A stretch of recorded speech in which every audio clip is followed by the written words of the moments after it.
Hi, welcome back to another quick guide. Today I'll teach you how to use iPhone standby mode. And it's literally an easy process, so make sure to watch until the end of the video to know how it's done. With the introduction of iOS 17, a new feature called standby mode has been added. To utilize this feature, you can follow these steps. So the first step would be open the settings app on your iOS device. Go ahead and scroll down until you reach the General section.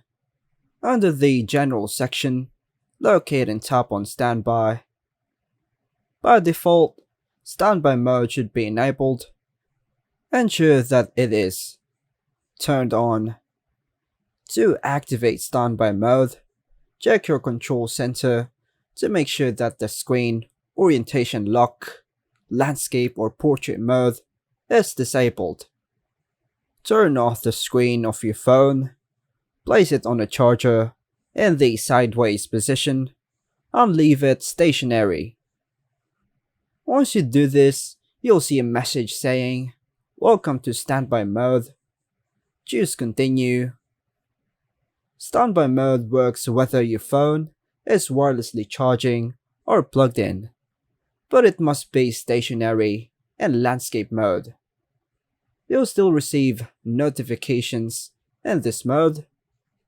To customize standby mode, long press on the standby icon. Unlock your phone, similar to managing widgets on your home screen, and you can add or remove features as needed. After editing, tap Done or similar option, and you're all set. By following these steps, you can effectively use and customize standby mode on your iOS 17 device, enjoying its benefits whether your phone is wirelessly charging or connected to a charger. And that's all for now, folks. Hope you like and subscribe. Thank you.